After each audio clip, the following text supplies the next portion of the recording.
What's going on, guys? Wild card weekend in the NFL was one for the ages. The young quarterbacks, C.J. Stroud, Jordan Love, put on a show. You would have thought that they had been there before, but they hadn't, and they got it done. But today we're only going to talk about the Green Bay Packers and the Dallas Cowboys. In a surprising game, the Green Bay Packers goes to Jerry World and goes to Dallas, and they beat Dallas down. Not what anybody expected. We expected Dallas to collapse at some point during these playoffs, like they always do. But we did not expect it like this. Let's break it down. Jordan Love, he comes in and he replaces two of the greatest quarterbacks of all time, you might as well say, with Brett Favre, Aaron Rodgers, and now it's Jordan Love's time. Jordan Love put on the show all season long. He made you kind of forget about Aaron Rodgers in a way. Jordan Love had a very good performance in this game.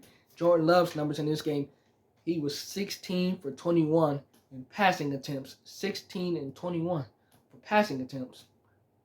272 yards and 3 touchdowns. No interceptions, no sacks. Dak Prescott was 41 for 60. Dak threw the ball 60 times compared to Jordan Love's 21 times. The difference with that is, unlike the Cowboys, the Packers have a running game. They featured Aaron Jones. He had 21 carries for 118 yards. That's something that the Cowboys never had, was a running game this season, and they never addressed it. They only had Tony Pollard, who they tried to make a superstar, and we know that Tony Pollard, at best, is a backup running back that'll come in and do his thing.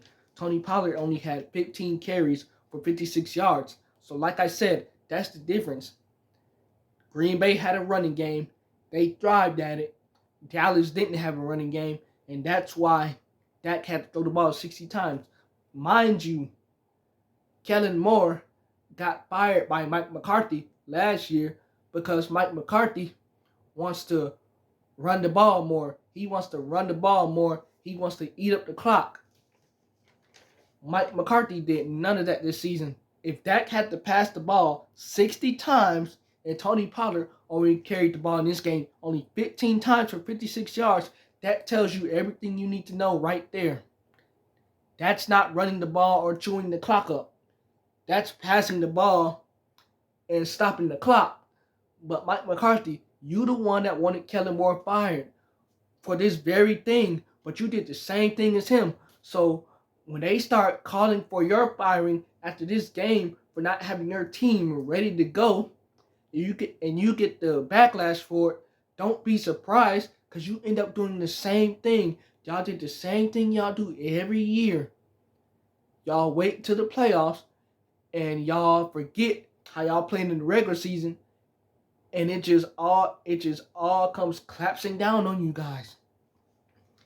Dak Prescott did not have a good game yesterday. Despite him throwing for 403 yards, 3 touchdowns, he had 2 interceptions. He almost had 3 interceptions.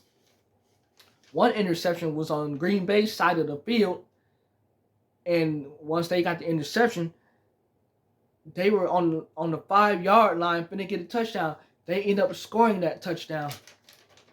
Darnell Savage was the one that got that interception. Jair Alexander had an interception too. He caught an interception too. So Dak, I don't know what you were doing yesterday, but you cost your team big time, as you always do. Dak Prescott is not a very good playoff quarterback. He's only 2-8 in his career in the playoffs. He's not a great quarterback when it comes to the playoffs. Mind you, guys said during the regular season that he was playing at the MVP level. Rightfully so. Dak was playing at MVP level. And he led all of you guys to believe that they were going to get it done this year in the playoff, as they lead you guys to believe every year. And what did they do once again in the playoffs? They fell flat on their face, and you guys believed that they weren't going to do that this year. But they did it again. That's what the Cowboys always do. And I feel bad for them. I feel bad for the guys like Emmitt Smith, Michael Irvin, Troy Aikman, the guys that have to sit there and watch y'all atrocious performance that y'all put on every single year when it comes playoff time. I feel bad for those guys that they have to watch that. But y'all are quote unquote supposed to be America's team. Y'all have not played like America's team since 1997, 1996. Every year after that, y'all have played like complete trash when it comes to the playoffs. Under Mike McCarthy, the last 3 years in a row, y'all have had a 12-win season, 12-win season, 12-win season. That's all fine and dandy. That's all cool. But when you flip the script to the playoffs, you better be winning some games, and y'all have not done that. Give credit to Packers head coach Mike LaFleur. He outcoached Mike McCarthy, and he also outcoached Cowboys defensive coordinator Dan Quinn. Now, Dan Quinn has been interviewing for jobs to get a second opportunity at being a head coach in this NFL. Dan Quinn, you don't deserve a job. Not after that performance your defense put on. You don't deserve a job. Every play action pass, Jordan Love was buying time. He had all the time in the world to get these throws off during these play action passes. These guys were wide open. Wide open. Nobody anywhere near them. Stephon Gilmore, Deron Bland, Michael Parsons on the defense. What were y'all doing? Where were y'all at? Y'all were nowhere to be found. Michael Parsons, you supposed to be getting all these sacks. Nowhere to be found.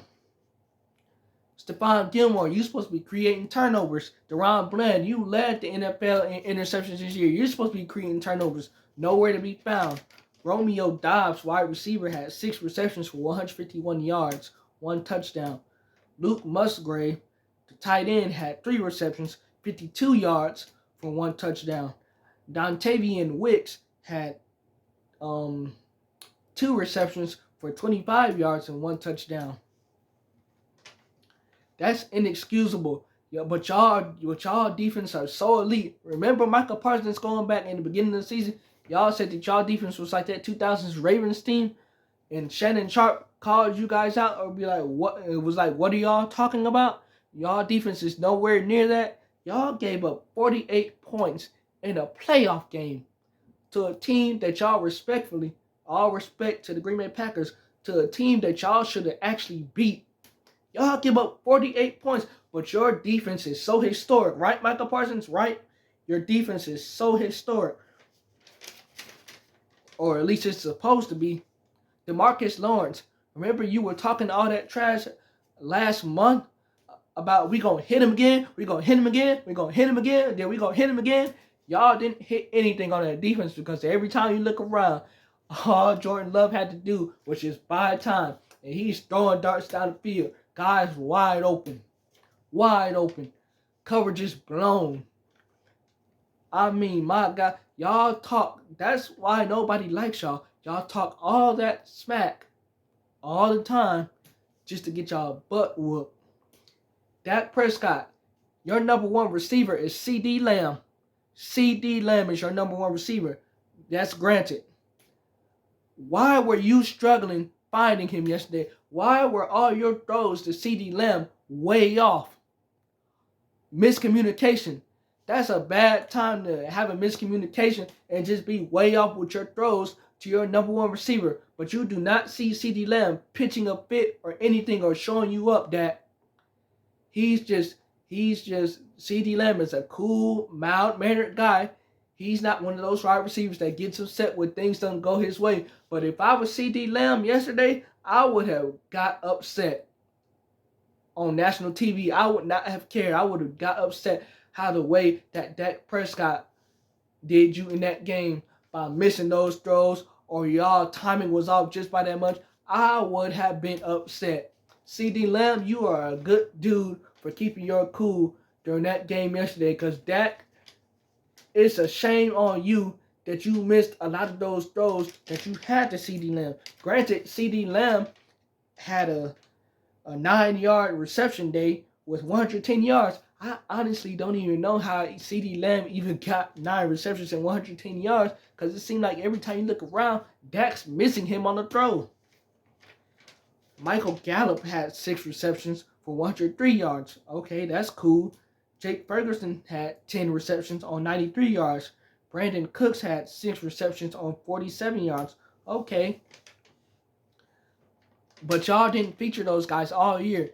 All year long, it was just about CeeDee Lamb, CeeDee Lamb, CeeDee Lamb. Y'all didn't even really try to feature Michael Gallup at all. Y'all didn't really try to feature Brandon Cooks at all. Brandon Cooks signed with y'all. That was a horrible fit for him being with y'all Cowboys, because y'all didn't really try to feature him.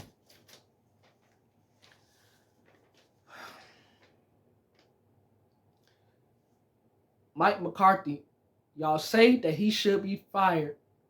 I don't know if he should be fired, because if you get somebody like a Bill Belichick, or you get somebody like a Jim Harbaugh, I don't know if you get another coach in there that is going to turn you around. I think you guys should keep Mike McCarthy.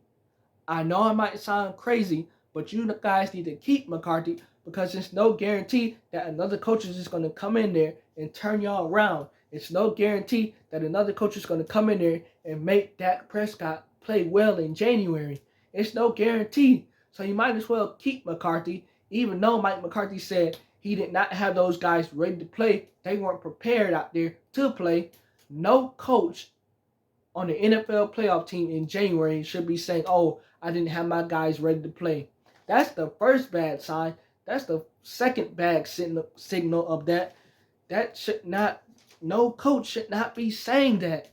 That's inexcusable. Y'all weren't ready to play. Mike McCarthy didn't even have to say that. We, as the fans, know that anyway, that y'all weren't prepared and that y'all weren't ready to play, because the Green Bay Packers ran circles around y'all all game long. So we already know that y'all weren't ready to play. But firing Mike McCarthy is not the solution. Getting rid of Dan Quinn is not the solution. Trading Dak Prescott or doing whatever with Dak is not the solution. Because if y'all even replace those guys, it's still going to be the same thing every single year. Y'all are still going to underachieve every single year. So with that being said, dumping your head coach is not the solution. But granted, it always falls on the coach and not the players. I would be looking at Dak Prescott sideways for the performance he put up yesterday, and I would be looking at Mike McCarthy like, okay, Mike McCarthy, that wasn't y'all greatest performance. That wasn't y'all greatest coaching job. Mike LaFleur outcoached y'all yesterday. We know that. But I would be looking at Dak first if I was Jerry Jones, like, you didn't perform yesterday. You didn't perform yesterday. This does not fall on Mike McCarthy. It falls on Dak. You didn't perform yesterday. Your defense didn't perform yesterday. But Dak, you did not put them in great field position yesterday by your interceptions. You did not put the defense, you did not help the defense at all, even though they still struggled. So it looks like it's going to be the changes in Dallas. That game should have been won. That was their first home loss of the regular season and playoffs. And I don't know what to expect from the Cowboys. They have a lot of questions that they're going to have to address this offseason. Jerry Jones, of course, you know, he did not sound pleased after the game yesterday. Rightfully so. I wouldn't be pleased either. They have guys on their team that needs to be paid, and guys on their team that's probably going to be leaving because they're not going to be able to get their money with them. So you give all the credit in the world to the Green Bay Packers. They came in there and they did their thing. They go on and they're going to face San Francisco. I don't believe that they're going to beat San Francisco, but how they went into Dallas and did the Cowboys, I wouldn't be surprised if they did beat San Francisco. So with that being said, the rest of the playoff teams that play this weekend, we will break that down for you guys tomorrow. That will be broken down tomorrow. That's all I have for you guys today. Remember to like, comment, and subscribe, and let me know in the comments what you think about Dallas's playoff loss. And I will catch you guys tomorrow.